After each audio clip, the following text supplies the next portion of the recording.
Baik, Assalamualaikum warahmatullahi wabarakatuh. Perkenalkan, nama saya Putri Ajeng Juliani.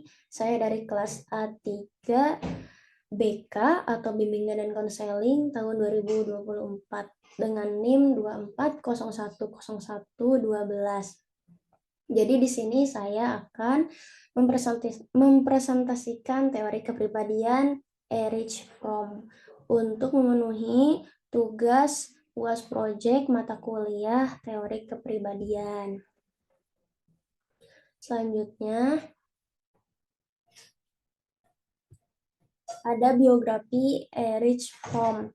Erich Pinchas Fromm lahir pada tanggal 23 Maret 1900 dan meninggal pada tanggal 18 Maret 1980, merupakan seorang psikologi sosial, psikoanalisis, sosiologi, humanisme, sosialis, demokrat, dan filsuf berkebangsaan Jerman. Erich Fromm pertama kali belajar pada tahun 1918 di Universitas Goethe Frankfurt untuk semester 2-nya di jurisprudensi. Pada musim panas 1919, Fromm studi di Universitas Heidelberg di Fakultas Sosiologi. Lalu selanjutnya ada teori dasar dari Erich Fromm ini. Erich Fromm mengembangkan teori kepribadian yang berfokus pada hubungan antara individu dan masyarakat. Ia mengemukakan bahwa kepribadian dipengaruhi oleh faktor sejarah, sosial, dan budaya, bukan hanya biologi. Dari sudut pandang Fromm, kepribadian yang sehat ditandai oleh orientasi produktif, di mana individu mencintai kehidupan dan berkontribusi secara positif kepada orang lain. Sebaliknya, karakter non-produktif yang lebih mementingkan diri sendiri. Jadi teori kepribadian menurut Erich Fromm ini tuh lebih berfokus pada hal-hal yang bersifat sosial atau sejarah dari manusia daripada secara biologisnya atau secara genetiknya seperti itu. Dan selanjutnya, nah ada 5 kebutuhan dasar manusia. Jadi menurut Erich Fromm ini manusia tuh membutuhkan 5 kebutuhan dasar yang perlu untuk dipenuhi dalam hidupnya untuk bisa bertahan hidup. Yang pertama ada relatedness atau keterhubungan, kebutuhan untuk menjalin hubungan dengan orang lain. Jadi keterhubungan ini tuh maksudnya adalah manusia selalu membutuhkan orang lain, yang dimana manusia ini adalah sebagai makhluk sosial, tentu perlu sekali untuk berhubungan dengan orang lain. Lalu yang kedua ada transcendence atau keunggulan. Nah, ini artinya adalah kebutuhan untuk mencapai kebebasan. Jadi, manusia ini membutuhkan kebutuhan dasar yang dimana manusia perlu untuk membebaskan pikirannya, membebaskan dirinya atas perlakuan yang tidak mengenakan dari orang lain. Jadi, memiliki hak asasi manusia. Seperti itu. Lalu ada yang ketiga, rootedness atau keberakaran. Nah, artinya itu adalah kebutuhan untuk merasakan berakar atau merasa nyaman dengan dunia dan orang lain. Jadi di sini tuh bisa diartikan manusia tuh membutuhkan tempat untuk pulang. Pulang, di mana pulang ini merasa nyaman gitu ya, bisa dalam suatu tempat, rumah, atau dengan seseorang. Jadi merasa nyaman, di mana manusia ini bisa menjadi dirinya sendiri, bisa terbuka, dan bisa menjadi apa adanya. Lalu yang keempat ada sense of identity atau kepekaan identitas, yaitu adalah kebutuhan untuk memahami siapa dirinya sendiri di luar dari kelompok orang lain.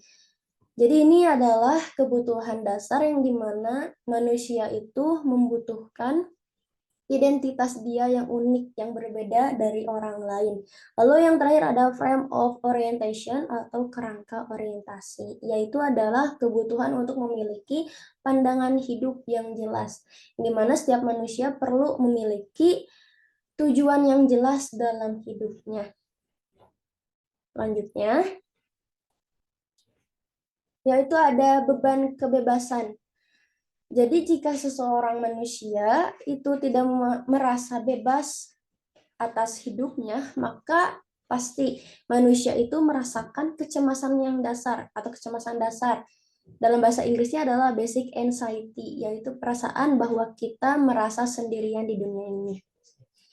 Yaitu ketika manusia merasa bebas dari rasa aman, dari tempat dan orang-orang tertentu. Ciri-cirinya tuh yaitu memunculkan perasaan keterasingan, memunculkan proses yang membuat manusia dapat bersatu kembali dengan dunia, yaitu artinya yang pertama ada perasaan keterasingan. Jadi manusia itu merasakan bahwa dirinya asing dan jauh dari orang-orang di luar dan tidak nyaman dengan tempat dia berada. Lalu memunculkan keinginan untuk berproses agar bisa menyatu lagi dengan dunia atau dengan orang-orang di sekitarnya atau dengan tempat yang dia tempati. Nah, kedua hal ini memunculkan rasa kecemasan yang dimana kecemasan itu adalah kecemasan dasar manusia. Baik, selanjutnya adalah mekanisme pelarian. Ada 3, yaitu yang pertama otoritarianisme, yaitu adalah individu menyerahkan kebebasan pribadi mereka dengan tunduk kepada kekuasaan atau otoritas eksternal. Nah, ini ada dibagi menjadi 2 lagi, yaitu yang pertama ada masokisme dan yang keduanya adalah sadisme. Kalau masokisme itu adalah menyerahkan dirinya atau individu tersebut secara seutuhnya kepada suatu kelompok atau kepada suatu seseorang karena dia merasa rendah diri. Lalu yang keduanya adalah sadisme yang dimana ini kebalikannya. Jadi seseorang itu terlalu mendominasi dan terkesan seperti banyak memerintah kepada orang lain seperti itu. Lalu yang kedua yaitu destruktivitas yang dimana ini individu merespons kecemasan kebebasan dengan menghancurkan atau melawan apa yang dianggap mengancam. Contohnya melakukan kekerasan atau menyakiti diri sendiri. Jadi misalnya ada yang berkelahi atau ada yang tawuran seperti itu. Lalu ada yang ketiga adalah konformitas, yaitu individu melarikan diri dari kecemasan kebebasan dengan menyesuaikan diri sepenuhnya kepada norma atau harapan masyarakat. Jadi ini juga sepenuhnya individu tersebut sangat mematuhi norma-norma yang ada. Jadi cepat untuk beradaptasinya langsung tanpa memedulikan dirinya sendiri seperti apa gitu. Lalu selanjutnya, nah ini ada orientasi non-produktif yang dimana orientasi non-produktif atau orientasi produktif itu tuh termasuk ke dalam orientasi karakter yang menurut Erich Fromm itu adalah yang membentuk kepribadian suatu individu atau seseorang. Nah, ini ada orientasi non-produktif. Yang pertama ada reseptif, yaitu lebih banyak menerima daripada memberi. Nah, menerima dan memberi di sini tuh tidak hanya seperti menerima atau memberi harta, bisa juga seperti mendapatkan perhatian atau mendapatkan kasih sayang dari orang lain tanpa mau untuk memberi hal itu kepada orang lain juga. Lalu yang kedua ada eksploitatif, yaitu bersikap agresif terhadap hal yang diinginkan. Jadi seperti kalau misalnya seseorang itu menginginkan suatu hal, seseorang itu bakal apapun caranya saya akan mendapatkan apa yang saya inginkan gitu. Jadi dengan berbagai cara lah gitu ya. Jadi agresif. Lalu yang ketiganya adalah menimbun, yaitu apapun yang didapatkan tidak mau dilepaskan kembali. Jadi jika sudah mendapatkan suatu hal gitu ya, tapi seseorang itu tuh tidak mau untuk memberi sekedar memberi kepada orang lain atau bahkan melepaskan apa yang sudah dimilikinya. Padahal kan kalau di dunia ini tidak ada yang milik kita ya, jadi pasti bisa lepas gitu. Lalu yang keempat ada memasarkan yang dimana kepribadiannya sesuai dengan tren. Jadi seperti memasarkan kepribadian dia gitu seseorang itu, yang dimana jika dia membutuhkan suatu hal atau pengakuan misalnya dari orang lain, maka seseorang itu rela untuk berbohong dengan dirinya sendiri atau menampilkan kepribadian yang palsu kepada orang lain. Lalu selanjutnya ada orientasi produktif. Nah, ini yang bersifat positifnya juga. Nah, yang pertama yaitu ada bekerja sebagai jalan untuk mengungkapkan diri secara kreatif, maksudnya ya, maaf.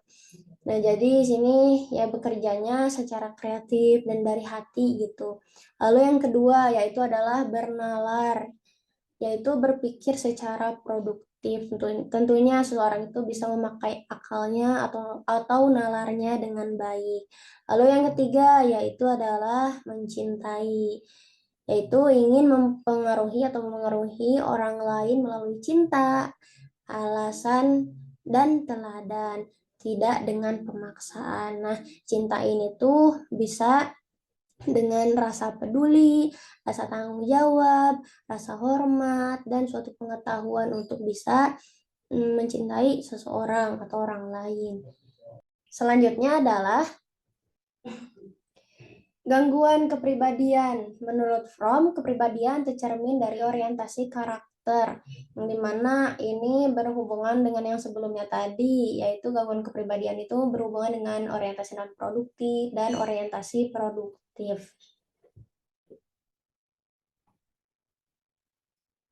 Nah, ini gangguan kepribadiannya, yaitu gangguan kepribadian adalah gagal mencapai kesatuan dengan dunia karena tidak dapat terpenuhinya kebutuhan-kebutuhan eksistensial manusianya. Nah, jadi ada jenis-jenis gangguan kepribadian menurut Fromm ini, yaitu ada 3. Yang pertama ada nekrofilia, yang artinya adalah menunjukkan ketertarikan akan kematian. Yang pertama, mendapatkan kesenangan dengan menghancurkan kehidupan. Mereka suka membicarakan penyakit, kematian, dan penguburan. Yang kedua, mereka terpesona oleh kotoran, pembusukan, mayat, dan feses. Dan yang ketiga, mereka lebih memilih malam daripada siang dan suka mengerjakan sesuatu dalam kegelapan dan di bawah bayangan. Itu yang pertama. Lalu yang keduanya ada narsisme berat, yaitu narsisme berat memandang dirinya sangat bernilai dan orang lain tidak bernilai. Jadi narsisme berat ini seseorang itu merasa bahwa dirinya sangat berharga daripada orang lain dan memandang orang lain lemah atau rendah. Dan yang ketiga yaitu simbiosis incest, yaitu adalah kecenderungan untuk tetap terikat dengan seseorang yang keibuan atau sepadan dengannya. Yang dimana seseorang ini tuh sangat terikat dengan seseorang yang memiliki sifat keibuan atau yang menurut mereka seseorang itu sangat seperti ibunya, seperti itu. Dan ini adalah daftar referensi saya. Dan terima kasih. Sekian presentasi dari saya. Mohon maaf apabila ada kesalahan yang saya sampaikan dalam presentasi ini. Semoga apa yang saya sampaikan bisa bermanfaat dan terima kasih. Wassalamualaikum warahmatullahi wabarakatuh.